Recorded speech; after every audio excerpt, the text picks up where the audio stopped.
Ground politics நேயர்களுக்கு வணக்கம். இன்றைய நேர்காணலில் நம்மோடு இணைந்திருப்பவர் ஊடகவியலாளர் திரு வருண் அவர்கள்.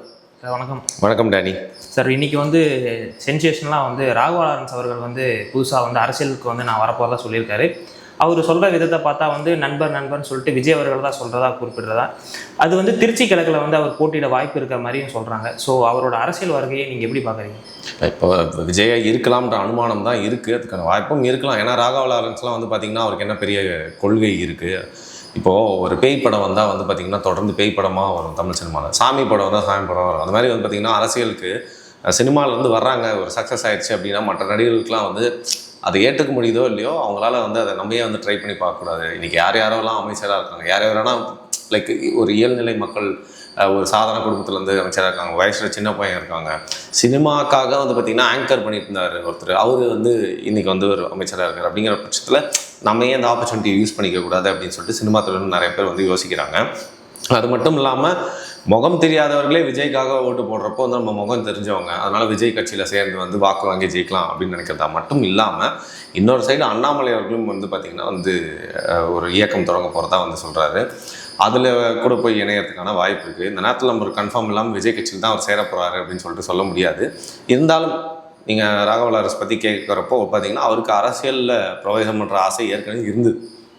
அதற்கான ஒரு நல்ல விண்டோவாக அவர் மனசில் வச்சுருந்தா உங்களுக்கு தெரியும். அவர் அடிக்கடி பெருமையாக பேசக்கூடிய, அவருடைய குருநாதராக பார்க்கக்கூடிய ரஜினிகாந்த் அவர்கள் எப்போவுமே தன்னுடைய குருநாதராக காட்டிக்கிறது மட்டும் இல்லாமல் அவரை பற்றி பெருமையாக பேசுறது, இந்த மாதிரி விஷயங்கள்லாம் அவர் தான் பண்ணிகிட்டே இருப்பார். அதற்கான ஒரு நல்ல விண்டோவை தான் காத்துட்டு இவர் மட்டும் இல்லாமல் இன்னும் நிறைய பேர் இருந்தாங்க அந்த காலகட்டத்தில். அதில் இன்னும் 2 பேர் சொல்லணும்னு பார்த்திங்கன்னா அண்ணாமலை அவர்கள், இன்னொருத்தர் யாருன்னு பார்த்திங்கன்னா மாரிதாஸ் அவர்கள்.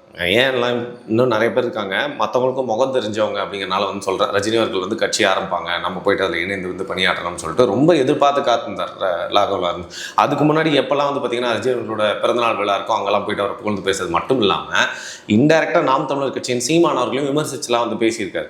ஸோ அரசியலுக்கு வரணும் அப்படிங்கிற ஆர்வத்தை அப்போவே தன்னுடைய வாயின் பேச்சினால் ஓப்பனாக காட்டினவர். ரஜினி அவர்கள் எப்போ அரசியலுக்கு வரலன்னு தெரிஞ்சிட்டோ அப்புறம் இவருக்கு ஒரு நல்ல ஓப்பனிங் இல்லாமல் இருந்துச்சு. அப்படி இருக்கிறப்போ இப்போ விஜய் வந்துட்டார், ஆட்சியிலையும் இருக்கிறாரு, அதுக்கேற்ற மாதிரி ஒரு தொகுதியிலும் ரிசைன் பண்ணுறாரு. மொத்தம் 5 தொகுதியில் இடைத்தேர்தல் வருது. ஸோ திருச்சி கிழக்கு மட்டும் இல்லாமல் 5 தொகுதியில் வருது. அப்பேற்பட்ட சூழ்நிலையில் ஒன்று விஜய் கூட இணைந்து பயணிக்கிறாரா இல்லை அண்ணாமலை கூட சேர்றாரா அப்படிங்கிறத பொறுத்து பார்க்கணும். ஏன்னா விஜய் அவர்கள் இப்போ ஆட்சியில் இருக்கிறாரு, அவர் கூட நின்று ஈஸியாக எம்எல்ஏ சீட் வாங்கிடலாம்ல, அண்ணாமலையோட போய் சேருவாருன்றது எந்த அளவுக்கு இதாக இருக்கு? இல்லை, இப்போ ரஜினி அவர்களுக்கும் அண்ணாமலை அவருக்கும் இருக்கிற அந்த நெருக்கம், அது மட்டும் இல்லாமல் பார்த்திங்கன்னா மக்கள் மேடை அப்படிங்கிற அந்த இயக்கத்தை தொடங்கின அந்த வீடியோ அண்ணாமலை அவர்கள் இயக்கம் தொடங்கின அதே நாளில் அந்த வீடியோ ரிலீஸ் ஆகிறது. இந்த மாதிரி ரீசன்ஸ்னால மேபி அண்ணாமலை கூட போகிறதுக்கான வாய்ப்பு 2ஆம் பட்சத்தில் இருக்கலாம். பட் யாராக இருந்தாலும் அரசியலில் ஜெயிச்சு ஒரு பதவியில் வரணும், அந்த பவரை அட்டைன் பண்ணணும், கொஞ்சம் செல்வாக்காக இருக்கணும் அப்படின்னு நினைப்பாங்க. அப்படி இருக்கிறப்போ அவருக்கு நீங்கள் சொன்ன மாதிரி ஈஸி பெட் விஜய் தான். விஜய்க்கு ஏற்கனவே பார்த்திங்கன்னா இவர் கொரியோகிராஃபம் பண்ணியிருக்காரு, திருமலை படத்தில் கூட செய்யலாம், ஆட்டம் மட்டும் நிறைய படங்களுக்கு பண்ணியிருக்காரு. அந்த ஒரு ரீதியில் மேபி விஜய் கட்சியிலும் சேர்ந்து ஈஸியாகவே அந்த வெற்றி அடைஞ்சு ஒரு பதவிக்கு போகிறதுக்கான ஒரு வாய்ப்பையும் அவர் தக்க வச்சுக்கலாம். ஏதோ ஒன்று இப்போ ரஜினி அவர்கள் வரமாட்டாருன்னு தெரிஞ்சிச்சு அவருக்கு. ஸோ இந்த பிரவேசம் பண்ணி இந்த கேப்பை வெற்றிடத்தை ஃபில் பண்ணலாம் அப்படின்னு பார்க்குற போல இருக்குது. இப்போ ரீசெண்டாக முக்தார் அவர்கள் அரெஸ்ட் பண்ணப்பட்டார். அவர் மேலே ஏகப்பட்ட குற்றச்சாட்டுகள் வச்சுருக்காங்க போலீஸு. அதில் முக்கியமாக சொல்லக்கூடியது என்னென்னா ஆபாசமான பேச்சுக்கள் பேசுகிறாரு அப்படின்ற மாதிரி சொன்னாங்க. ஆனால் டிவிகேவினர் நிறைய பேர் ஆபாசமான பேச்சுக்கள் பேசிகிட்டு இருக்காங்க. ஆனால் அவங்க மேலெல்லாம் எந்த விதமான நடவடிக்கையும் எடுக்க மாட்டாங்களே. ஸோ இதை எப்படி பார்க்குறீங்க நீங்கள்? இப்போ டிவிகேனர் ஆபாசமாக பேசுகிறான்னு நம்ம போய் சொன்னோன்னு வச்சுக்கோங்களேன், எப்படி நீ சொல்கிற அப்படின்னு கேட்குறாங்க. ஏங்க முகப்பில் விஜயோடைய படம் இருக்குது, யார் வேணால் விஜயோட படம் வச்சுக்கலாம், டிவிக்கேன்னு இருக்குங்க, யார் வேணால் டிவிக்கேன்னு போட்டுக்கலாம். சரிங்க, உள்ளே போயிட்டு போஸ்ட்லாம் ஷேர் பண்ணிக்கிறது யாருக்கு ஆதரவாக ஷேர் பண்ணிக்கலாம்னு பார்த்தா ஆல்மோஸ்ட் 90% அது விஜய் பற்றின போஸ்ட்டாக தான் இருக்குது. தாவேக்காவுடைய போஸ்ட்டு 6-7 மாதத்துக்கு எல்லாமே ஷேர் பண்ணியிருக்காங்க. அவங்க தான் இந்த மாதிரி கமெண்ட் பண்ணுறாங்க அப்படின்னா இந்த மாதிரியும் ஃபேக் ஐடி இருக்கும் அப்படின்னு சொல்லி முட்டு கொடுக்குறாங்க. ஸோ அப்படி இருக்கிறப்போ திமுக என்ன செஞ்சதோ அதை நல்லா பட்டை தீட்டி கூர்மையாக்கி அதை ரொம்ப மாடர்னைஸ்டான வேர்ஷனாக பார்த்திங்கன்னா தங்களுடைய ரசிகர்கள் பட்டாளத்தை மட்டும் இல்லாமல் தங்களுடைய ஐடி மட்டும் இல்லாமல் வாய்ஸ் ஆஃப் காமன்ஸ் போன்ற அமைப்புகளை வச்சு ரொம்ப ப்ரொஜெக்டடாக பார்த்திங்கன்னா இந்த மாதிரி தாக்குதல்லாம் பண்ணிகிட்ருக்காங்க. இதில் எப்படி தப்பிச்சுக்கிறாங்க அப்படின்னா இது அஜித் ஃபேன்ஸும் பண்ணுறாங்க அப்படின்னு எப்படி தப்பிச்சிட்டு இருந்தாங்களோ அதே மாதிரி டிஎம்கே தான் இது பண்ணுது. திமுகவோட வேலையே தான், அவங்களோட பெண் நிறுவனத்தை வச்சு பார்த்திங்கன்னா மாதிரிலாம் பண்ணுறாங்க அப்படின்னு சொல்கிறாங்க. திமுக ஒன்றும் அப்பாவி குழந்தை அப்படின்லாம் நான் சொல்ல. பட் வர்ச்சுவல் வாரியர்ஸ் அப்படிங்கிற பேரில் வந்து பார்த்தீங்கன்னா விஜய் ரசிகர்கள் கோடிக்கணக்கான பேர் வந்து இன்டர்நெட்டில் இருக்கிறாங்க. அது மட்டும் இளைஞர்களாக இருக்கிறதுனால இன்டர்நெட்டில் வந்து ஆளாளுக்கு ஒரு அக்கௌண்ட் ஓப்பன் பண்ணி அந்த போஸ்ட் போடுறதுங்கிறத அதிகமாக பண்ணக்கூடிய சூழ்நிலையில் இருக்காங்க. அது மட்டும் இல்லாமல் எல்லாருக்குமே தெரியும் ரூட் மாஃபியான்னு சொல்லியிருக்காங்க. இப்போ ரூட் மாஃபியான்னு சொல்கிறப்ப மற்றவங்க சொல்கிற மாதிரி 30,000 வாட்ஸ்அப் குரூப் அப்படின்னு சொல்லிட்டு அதை அப்படியே சொல்ல. பட் ரூட் அப்படின்னு நிறுத்த வச்சு பார்த்தீங்கன்னா தாவேக்கால வந்து இந்த மாதிரி நிறைய விஷயங்கள் பண்ணிட்டு தான் இருக்காங்க. ஸோ பேசிக்லி இவங்கலாம் வந்து ஏதோ ஒரு விஜய் ஃபேன் பண்ணதுக்கு விஜய் மேலே எப்படி தப்பாக முடியும்? யாரோ ஒருத்தங்க விஜய் மூஞ்சி வந்து ஃபோட்டோவில் வச்சுக்கிட்டா அதை எப்படி தாவேக்கா வந்து பொறுப்பேற்றுக்க முடியும் அப்படின்னு சொல்கிறவங்க அதை வந்து சப்பக்கட்டு கட்டிகிட்டே இருக்காங்க. இதே தான் திமுக பண்ணிச்சு, அதே இப்போ தாவேக்கா பண்ணிகிட்டு இருக்கு. பட் ரொம்ப நாள் இப்படி வந்து தப்பிக்க முடியாது. ஏன்னா சரி இப்போ வந்து விஜய் அவருடைய முகப்பு படத்தையே போட்டு தாவேக்கால் மாதிரியே காட்டியே பண்ணுறாங்கன்னு வச்சுக்கோங்களேன். அது உங்கள் கட்சிக்கு தான் கெட்ட பேர். அப்போ அந்த மாதிரி ஆட்கள்லாம் யாருன்னு கண்டுபிடிச்ச நடவடிக்கை எடுங்க. எங்கேயோ ஒரு ஃபாரின்லேருந்து ஒருத்தன் ஒரு அக்கௌண்ட்டில் ஏதோ வச்சு போட்டுட்டு இருக்கானால அவன் இந்தியா வரப்போ நம்மளால ஈஸியாக கைது பண்ண முடியுதில்ல, அந்த அக்கௌண்ட்டை வித்தல் பண்ண முடியுதில்ல. அதையும் வந்து நீங்கள் வர்ச்சுவல் வாரியர்ஸ் அப்படின்னு அழைக்கப்படுற வல்கர் வாரியர்ஸாக இன்றைக்கி தெரிஞ்சுட்டு இருக்க நிறைய பேருக்கு பண்ண மாட்டீங்க. இப்போது ஒரு பெண்ணை அசிங்கமாக பேசுறது அப்படிங்கிறது திமுக கட்சிக்காரன், நாம் தமிழர் கட்சிக்காரன், காங்கிரஸ், பிஜேபி அவன் கட்சி அவன் பேசினாலும் தப்பு தான். அதே தான் டிவி கேட்கும் பொருந்தும். உங்கள் கட்சியில் இருக்கிற இல்லை உங்களோட ரசிகர்கள்லாம் வந்து மற்றவங்க யாரும் அபியூசிவாக பேசலாம்னு நீங்கள் நினைக்கிறீங்களா? அபியூசிவாக ரொம்ப நாள் வந்து ரசிகர் சண்டை போட்டுருந்தாங்கன்னா இப்போ வந்து அரசியலுக்கு வந்திருக்காங்க. அதில் சில பேர், எல்லாருமேலாம் அப்படின்னு சொல்ல முடியாது, சில பேர் வந்து பார்த்திங்கன்னா ரொம்ப நாகரிகமாக பேசுறது மட்டும் இல்லாமல் அரசியல் ரீதியாக பாயிண்ட்ஸ் வச்சு பேசுனாங்க. பட் பெரும்பான்மையான நம்பர்ஸ் உங்களால் நீங்கள் வெளில வந்து எப்படி அந்த கூட்டத்தை கட்டுப்படுத்த முடியலையோ அதே மாதிரி தான் உங்களோட கட்சியில் இருக்கக்கூடிய வர்ச்சுவல் வாரிசை உங்களால் கட்டுப்படுத்த முடியல. ஏற்கனவே பல பேரை அபியூஸ் பண்ணதை பார்த்து உங்களை கட்சியில் இருக்க சில பேர் ரசித்து அப்படியே வளர்த்து விட்டுருக்கீங்க. இன்னைக்கு நீயே போய் நிறுத்துன்னு சொன்னால் கூட நிறுத்தக்கூடிய சூழ்நிலை இல்லை. தளபதி தான், தளபதி எது செஞ்சாலும் கரெக்ட் அப்படிங்கிற ஒரு மனநிலையில் இருக்கான். அவங்ககிட்ட போயிட்டு நீங்கள் வந்து விஜய் கட்சியில் இல்லை விஜய் வந்து சொன்னால் கூட ஏற்றுப்பாங்களான்னு தெரியல. ஸோ ஆரம்பத்துலேருந்தே வளர்க்கப்பட்ட அந்த விதமே வந்து பார்த்திங்கன்னா வந்து அசிங்கமாக பேசுறது, வீட்டில் இருக்க பெண்களை பற்றி பேசுறது, மாஃப் பண்ணுறது, மீன் போடுறது, நையாண்டி அப்படிங்கிறது பண்ணலாம், விமர்சனம் அப்படிங்கிறது பண்ணலாம். இன்றைக்கி இருக்கக்கூடிய எல்லா அவென்யூஸும் யூஸ் பண்ணி வந்து நம்ம யாராவது ஒருத்தவங்க ஒரு கருத்து சொல்கிறாங்கன்னா எதிர்கருத்து சொல்லலாம். பட் இங்கே வைக்கக்கூடியது எல்லாமே ஆபாசமாகவும் அப்யூஸ் ஆகும், மிரட்டல். நீலாம் வெளில வந்துடுவியா எங்கள் ஆட்சியில்? இப்போ உதாரணத்துக்கு நம்மளே ஒரு வீடியோ போடுறோம் அப்படின்னா வந்து பார்த்திங்கன்னா அதில் தாவேக்கா ஆட்சியில் எப்படி இருக்குப்பா பார்த்துக்கோங்கப்பா, அப்புறம் திமுகவுக்கு உங்களுக்கு வித்தியாசம் இல்லாமல் போயிருப்பாரு. ரொம்ப நாகரிகமாக சாதாரணமாக ஒரு வீடியோவில் பேசுகிறனால நீலாம் எவ்வளோ நாள் சேனல் வச்சுருக்கேன்னு பார்க்கலாம். உனக்கு சீக்கிரம் ஜெயில் உறுதிடா, வெளில தனியாக வந்துடாத, தளபதி ஃபேன்ஸ் கண்ணில் பட்டினாலும் அவ்வளோதான் அப்படின்னு பேசுகிறாங்க. ஸோ இது வந்து திமுக செஞ்சதோட 10 மடங்கு அதிகமாக தெரியுது. திமுகவாது அவங்களோட கட்சி கட்டமைப்பு அதில் ஒரு ஐடி விங்னு பண்ணுறாங்க. இவங்களை கட்சியில் இருக்க பெரும்பான்மையான மக்களே இப்படி இருக்கிறப்போ வந்து பார்த்திங்கன்னா நாளைக்கு விஜய் அவர்கள் சொன்னாலே இதை வந்து நிறுத்துவாங்களா அப்படின்னு தெரியல. ஆன்லைன் அபியூஸ் ரொம்ப ஓவராக போயிட்டு தான் இருக்குது. ஸோ தாவேக்கா அரசாங்கம் நிஜமாகவே அவங்க அரசாங்கத்துக்கு ஒரு கெட்ட பேர் வரக்கூடாது. எப்படி திமுகவில் பார்த்தீங்கன்னா வீட்டில் இருக்க பெண்கள் பற்றி பேசுறது, அசிங்கமாக பேசுறது, மேடையிலே ஆபாசமாக பேசுறது, அதுதான் அவங்களோட டிஎன்ஏன்னு நம்ம சொல்கிறோம்ல. அதே மாதிரி நீங்கள் தொடர்ந்து பண்ணிகிட்டே இருந்தீங்கன்னா உங்களோட கட்சியோட அடையாளமாகவே இந்த வர்ச்சுவல் வாரியர்ஸ்ன்னு சொல்கிற வல்கர் வாரியர்ஸாக மாறிடுவாங்க. ஸோ உங்களோட ஆட்சிக்கு கெட்ட பேர் வரக்கூடாது. நீங்கள் 4 நல்லது செய்கிறீங்கன்னா 40 கெட்ட விஷயங்கள் இந்த வர்ச்சுவல் வாரியர்ஸாலே வரும். அதை நீங்கள் சீக்கிரம் கட்டுப்படுத்தலை அப்படின்னா இது ஒரு ட்ரெண்டாக மாறி இப்போ நீங்கள் மட்டும் பேசிட்டு இருக்கப்போ எதில் இருக்க சும்மா இருப்பானா, அவனும் திருப்பி அதே மாதிரி தான் பேசுவான், ஹர்ட் ஆகிட்டானா. அப்போ அவன் பேசும்போது மட்டும் நீங்கள் நடவடிக்கை எடுக்கிறீங்க. இப்போ இவங்க பேசுறதுக்கெலாம் இதெல்லாம் ப்ரூஃப் இருக்கே. இப்போ டிஜிட்டல் ஃபுட் பிரிண்ட்ஸ் வந்து நீங்களால் அழிக்க முடியாது. எவனா அதை புக் மார்க் பண்ணிச்சுப்பான், சேவ் பண்ணிச்சுப்பான், ஸ்க்ரீன்ஷாட் இருக்கும், எல்லாத்தையுமே நீங்கள் பார்த்தீங்கன்னா ஈஸியாக ஐபி அட்ரஸ் வச்சு ட்ராக் பண்ணலாம். அதெல்லாம் யாருன்னு பாருங்கள். உங்கள் கட்சியில் இருக்கவங்கள ஒரு 4 பேரை கைது பண்ணி இந்த மாதிரி வந்து யார் நம்ம கட்சியில் பண்ணாலும் இதே நடவடிக்கை தான் எடுப்பேன்னு நீங்கள் சொல்லி பாருங்கள். இப்போ விமர்சனம் பண்ணுற இதே வாய் உங்களை வந்து போட்டுதலுக்குள்ள ஒரு வார்த்தைகளும் வந்து பேசக்கூடிய ஒரு வாயாக வந்து ஏன் மாறாது? அதுக்கு தான் நாங்கள் காத்துட்ருக்கோம். நீங்கள் நடுநிலையாக திமுக செஞ்ச தவறலாம் அப்படியே கண்டினியூ பண்ணணும், நடுநிலையாக செயல்படணும் அப்படிங்கிறது தான் காத்துட்ருக்கோம். இதில் இன்னொரு விஷயம் சொல்கிறாங்க, முதல்வருக்கு இதெல்லாம் அப்படின்னு தெரியாது, கீழே இருக்கவங்க பண்ணுற வேலை. இதெல்லாமே எஸ்கேப் மெக்கானிசம் தானே இருக்குது. அவங்க சொன்னார் இது ஒரே ஒரு பவர் சென்டர் தான் என் தலைமையிலான ஆட்சி. அப்படி எங்கே நடக்குது? இன்றைக்கி நிழல் முதல்வர் அப்படின்னு ஒருத்தர் சொல்லிட்டு இருக்காங்க. யாருப்பா அது? அதை முதல் போட்ட முதல்வர் அப்படின்னு சொல்லிட்டு இருக்காங்க. யார் இதை பார்த்துட்டு இருக்காங்களோ அவங்களே கீழே கமெண்ட் பண்ணிட்டோம். ஸோ பவர் சென்டர் இல்லை அப்படின்லாம் இல்லை. இன்ஃபேக்ட் ஒருத்தரை மட்டும் சொல்ல முடியாது, ஒரு ஃபேமிலியே வந்து பார்த்திங்கன்னா விஜய் அவர்களுக்காக ஃபண்ட் பண்ணிட்டோம் அப்படிங்கிற ரீசனுக்காகவே இந்த அரசாங்கத்தை முழுக்க கையில் எடுத்து அவங்க தான் வந்து பார்த்திங்கன்னா எல்லா விஷயங்களும் பண்ணிட்டு இருக்காங்க. ஏன்னா இவங்க பல அரசாங்கங்கள் கூட ஏற்கனவே வந்து ஒர்க் பண்ணவங்க, காசை வந்து பம்பின் பண்ணவங்க. டிஎம்கே கூடயும் க்ளோஸாக இருந்த ஆதவ அர்ஜுனாக்கு கான்ட்ராக்ட், டெண்டரு எல்லாம் எப்படி போகுதுன்னு தெரியும். விஜய் அவர்களுக்கு தெரியாது. அது தெரியாதுன்னா அவருக்கு வந்து இன்கேப்பபிள்னு சொல்ல. அவர் இப்போ தான் வந்திருக்காரு இல்லையா? அட்லீஸ்ட் ஒரு 1.5 வருஷம் 2 வருஷம் இருந்தால் தான் இந்த ஹோல் இயந்திரம் எப்படி ஒர்க் ஆகுதுன்னு சொல்லிட்டு பர்சனலாக அவரால் கற்றுக்க முடியும். பட் லாட்ரி மார்ட்டின் குடும்பத்திலேருந்து வந்தவங்களாம் அப்படி இல்லை. ஏற்கனவே பெண் கூட சப்ரீசன் கூடலாம் ஒர்க் பண்ணியிருக்காங்க. அரசாங்கத்தோட பவரில் ஏற்கனவே பங்கு வச்சுருக்காங்க. இன்டெரக்டாக நிறைய கான்ட்ராக்ட் அண்டர்ஸ்லாம் வந்து பார்த்துருக்காங்க. திரைமறைவு டீலிங்ஸ்லாம் எப்படி நடத்தணும்னு தெரியும் அவங்களுக்கு.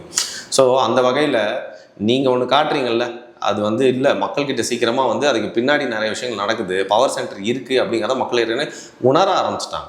இப்போ விஜய் அவர்கள் பேசவே மாட்டேங்கிறாரு. கடைசியாக எப்போ பேசினார்னா அவர் சிங்கப்பெண் திட்டத்தில் ஒரு ஸ்பீச், அதுக்கு முன்னாடி நீங்கள் சொல்ல மாதிரி திருச்சியில் ஒரு ஸ்பீச், அதுக்கு முன்னாடி நேரு இண்டோர் ஸ்டேடியமில் ஒரு ஸ்பீச், 3 ஸ்பீச் இந்த ஒரு மாதத்தில். நான் பேசிட்டே இருக்கணும்னு நான் சொல்ல, சரியா? ஆனால் நான் என்ன சொல்கிறேன், உங்கள் கட்சியின் முகமாக வாய்ஸாக போக போக வந்து ஆதவ் அர்ஜுனா வந்துடுவார் போல இருக்கே. ஏன்னா டெய்லி மேடையில் பேசுகிறாரு, ப்ரெஸ் மீட் கொடுக்குறாரு, நிறைய இடங்கள்ல பார்த்தீங்கன்னா வந்து நிர்மல் முன்னாடி வந்து நிறையா குழந்தையெல்லாம் தூக்குறாரு, கொஞ்சிறாரு, பேஸ்கெட் பால் விளாடுறாரு.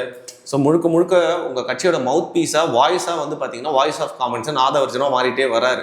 நீங்கள் ஒரு ஸ்டார் அப்படிங்கிற அந்தஸ்து, முதல்வர் நிறைய பேச மாட்டார் அப்படிங்கிற ஒரு பாட்டில்குள்ளேயே இருந்தீங்க அப்படின்னா அதுவே வந்து எப்படி ஸ்டாலின் அவர்களை பொம்மை முதல்வர் அப்படின்னு சொன்னாங்களோ, பொம்மையை கையில் வச்சு விளையாடுற குழந்தை முதல்வர் அப்படிங்கிற பேரை நீங்கள் வாங்கிடுவீங்க. அதுக்கான வழியை வந்து நீங்களே விட்டுறாதீங்க. ஸோ நீங்கள் பவர் சென்டராக மட்டும் இருக்கணும். அது நீங்கள் சொன்னது ரொம்ப கரெக்டான விஷயம். அந்த பவர் சென்டராக நான் மட்டும்தான் இருப்பேன், எல்லாருமே பவர் சென்டராக அதிகாரம் வந்துருச்சு ஆடலாம்னு நினைக்காதீங்கன்னு சொன்னார்ல, அதை நிஜமாவே செயல்படுத்தினாரு அப்படின்னா வந்து ரொம்ப நல்லாயிருக்கும். ஏன்னா ஆரம்பத்தில் நீங்கள் பேசும்போது சொன்னீங்க, அவர் எதுக்கு எடுத்தாலும் வந்து டிஎம்கே இந்த வல்கரா பேசுறவங்களாம் யாராவது பேசுனாங்க அப்படின்னா நீங்கள் டிஎம்கே ஆள் அப்படின்ற மாதிரி சொன்னீங்க. இப்போ டிவிகே மேலே விமர்சனம் வைக்கிறவங்களையும் வந்து டிஎம்கே ஆளுதை நீங்கள் அவங்களோட 200 ரூபாய் வாங்கி நீங்கள் பேசுறீங்க அப்படின்ற மாதிரி சொல்கிறீங்க. ஸோ இந்த மாதிரி விஷயங்களை தாண்டி நடக்கக்கூடிய குற்றச்சாட்டுகளுக்குமே டிஎம்கே தான் காரணம் அப்படின்ற மாதிரி சொல்கிறாங்க. இப்போ விவசாய போராட்டம் பண்ணுறாங்க, அதற்கு காரணம் யாருன்னா டிஎம்கே பின்னாடி இருந்து தூண்டி விடுறது அப்படின்னு சொல்கிறாங்க. மின்வெட்டு ஆச்சுன்னா டிஎம்கே தான் காரணம் அப்படின்றாங்க. ஸோ எந்த விஷயமா இருந்தாலும் இப்போது நிறையா கற்பழிப்பு, கொலை அந்த மாதிரி நடந்தாலுமே டிஎம்கே தூண்டுதலின் பேரில் நடக்குது அப்படின்ற மாதிரி சொல்கிறாங்க. ஸோ இந்த விஷயத்தை எப்படி பார்க்குறீங்க? எதுக்கு எடுத்தாலும் டிஎம்கே தான் காரணம். டிஎம்கே வந்து ஒரு சிறப்பான எதிர்கட்சியாக வந்து செயல்படும். சிறப்பானது அப்படிங்கிறது நியாயமானதுன்னு சொல்ல முடியாது. முழுக்க முழுக்க ஒரு டஃப் கொடுக்குற எதிர்கட்சியாக எப்பவுமே இருக்கும். அவங்க தான் இருந்திருக்காங்க, டிஎன்ஏலே இருக்கும். அது மட்டும் இல்லாமல் பின்னென்று இந்த மாதிரி போராட்டங்களாக இருக்கட்டும், சதிகள் எல்லாத்தையும் பண்ணக்கூடிய அளவுக்கு கேப்பபிளான ஒரு கட்சி தான். இதான் நான் அப்பயும் சொன்னேன். ஒன்றும் தெரியாத குழந்தைலாம் இல்லை. ஆனால் டிஎம்கே அப்படி பண்ணுது, டிஎம்கே இப்படி பண்ணுது. இன்றைக்கி பவரை வச்சுட்ருக்க நீங்கள் வந்து பார்த்தீங்கன்னா 6 மாதம் 7 மாதத்துக்கு இதை ஏற்றுப்பாங்க. அதுக்கப்புறம் வந்து டிஎம்கே தான் இது காரணம் சொன்னால் மக்கள்லாம் ஏற்றுக்க மாட்டாங்க. எதுக்கு உங்களை ஓட்டு போட்டு ஜெயிக்க வச்சோம் அப்படின்னு கேட்பாங்க. உதாரணத்துக்கு மின்வெட்டு பிரச்சனையிலே ஃபியூஸை திருடுறாங்க, இதுக்கு திமுக தான் பின்னாடி இருக்குது அப்படின்னு சொல்லிகிட்டே இருந்தாலும் 1 நாள் 2 நாள் ஏற்றுப்பான், ஓகே நம்ம தளபதிக்கு எதிராக சதி பண்ணுறாங்கன்னு. ஆனால் ஒரு பாயிண்ட் ஆஃப் டைம் இல்லை, வீட்டில் குழந்தை அழுதுகிட்டே இருக்குது, வேறு வேலை தூங்க முடியல, அடுத்த நாள் காலைல வேலைக்கு எழுந்து போனோம் அப்படின்னு ஒரு டிவிகேக்கு ஓட்டு போட்ட டிவிகே தொண்டனாக இருக்க ஒருத்தனே வந்து பார்த்திங்கன்னா 6 மாதம் 7 மாதத்துக்கு மேலே ஏற்ற மாட்டான். நடா அது கையாளாத அரசாங்கமாக இருக்குது.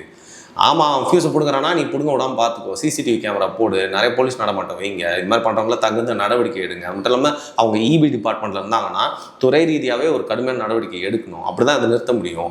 மக்கள் ரிசல்ட்டை தாங்க பார்ப்பாங்க. ஸோ திமுக இதுக்கு பின்னாடி இருக்குன்னு சொல்லிட்டு நீங்கள் 6 மாதம் வரைக்கும் ஓட்டலாம், மீதி இருக்க 4.5 வருஷமும் இப்படியே ஓடிட்டிங்கன்னா திமுகக்கும் அதிமுகக்கும் உங்களுக்கு என்ன வித்தியாசம்? ஏன்னா அதிமுக என்ன திரும்ப பண்ணுவாங்க, வந்தோடனே கஜானா காலின்னுவாங்க. 2வது வருஷமும் அதே சொல்லுவாங்க. 3வது வருஷமும் இந்த திட்டத்தெல்லாம் வந்து பார்த்திங்கன்னா நல்லா செயல்படுத்திருப்போம், அவங்க பண்ண ஊழல்வாங்க. முடிகிறதுக்கு வரைக்கும் கூட என்ன சொல்லுவாங்க, கடந்த 5 ஆண்டுகளில் பண்ண டேமேஜ் வந்து பார்த்திங்கன்னா 10 ஆண்டுகளுக்கு சேர்த்து பண்ணிட்டாங்க, அந்த டேமேஜ்லாம் கடந்து இந்த ஆட்சியை கொடுக்குறதுக்குன்னு நாங்கள் கஷ்டப்பட்டோம், இன்னொரு வாய்ப்பு கொடுங்க அப்படின்னு சொல்லிட்டு இதுக்கு முன்னாடி எந்த ஆளுங்கட்சி இருந்துச்சோ அவங்க மேலே பழிய போடுறதுங்கிறது டிஎம்கே மாற்றி பண்ணிட்டே இருந்தாங்க. இப்போது நீங்களும் வந்து எல்லாத்துக்கும் பின்னாடியும் திமுக தான் இருக்குது அப்படின்னு சொல்லிகிட்டே வந்து ஓட்டிடலாம் அப்படின்னு நினைக்க முடியாது. மக்கள் வந்து அதை கேட்டு போர் வச்சுருவாங்க ஏன்னா உங்களுக்கு எந்தளவுக்கு மீடியா அட்டென்ஷன் இருக்கும், எந்தளவுக்கு சீக்கிரமாக மேலே வந்தீங்களோ அதே அளவுக்கு விமர்சனங்களும் வந்து பார்த்திங்கன்னா உங்களை நோக்கி வந்து திருப்பத்துக்காக காத்துட்ருக்காங்க. கட்சியை சார்ந்தவங்க மட்டும் இல்லை, பொதுமக்களும் உங்களை வந்து பார்த்தீங்கன்னா கரெக்ட் பண்ணுறதுக்கும் காத்துட்ருக்காங்க. அப்படி இருக்கிற சூழ்நிலையில் முழுக்க நீங்கள் திமுக சொல்லியே ரொம்ப நாள் தப்பிக்க முடியாது. இப்போ ரீசெண்டாக வந்து சிங்கப்பெண் சொல்லிட்டு ஒன்று உருவாக்குனாங்க. ஸோ இதில் வந்து ஒரு ரீசெண்டாக ஒரு கைதும் கூட ஆயிருக்கு அப்படின்ற மாதிரி சொல்கிறாங்க. ஆனால் இதற்கு முன்னாடி வந்து தூத்துக்குடியில் பார்த்தீங்கன்னா டிவிகே நிர்வாகி பெண்ணுக்கே வந்து பாலியல் சீண்டல் வந்து கொடுத்துருக்காங்க. அதில் வந்து எம்எல்ஏ கூட வந்து எதனா காம்ப்ரமைஸ் பேசினதாக கூட எதிர்க்கட்சியினர் வந்து குற்றச்சாட்டு பண்ணியிருக்காங்க. ஸோ இன்றைக்கி ஒரு நியூஸ் என்ன அப்படின்னு பார்த்தோம்னா, ஆலந்தூரில் வந்து டிவிகே நிர்வாகி வந்து ஒரு பெண்ணுக்கு வந்து பாலியல் சீண்டல் வந்து கொடுத்துருக்காங்க. ஸோ தொடர்ச்சியாக வந்து டிவிகே நிர்வாகிகளால தான் வந்து பெண்களுக்கு பாதிப்பு ஏற்படும் போது விஜய் அவர்கள் வந்து பேசும்போது என்ன சொல்றாரு அப்படின்னு பார்த்தோம்னா, பெண்களுக்கு ஏற்படக்கூடிய பாதிப்பு வந்து என்னால் தாங்க முடியல அப்படின்ற மாதிரி சொன்னாங்க. ஸோ அதற்காக ஒரு படையும் வந்து அனுப்பிச்சிருக்காங்க. ஆனால் அதில் வந்து டிவிகே நிர்வாகிகள் வந்து கைதாக மாட்டாங்க, ஏன் அப்படின்னு? இது சரியான கேள்வி தான்.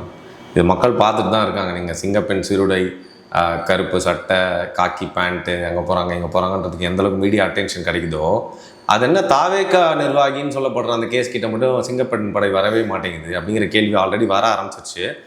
ஸோ அதாவது ஒரு ஆளும் அரசாங்கமாக வந்து உங்களோட பிரச்சனைகள்லாம் ஸ்டார்ட் ஆகிடுச்சு. எப்படி இதை எதிர்கொள்ள போகிறீங்கன்ற பார்க்கலாம். இன்னொரு விஷயம், நீங்கள் திருவைகுண்டம் அந்த எம்எல்ஏ சரவணன், யார் அந்த சார் பார்த்துருப்போம்.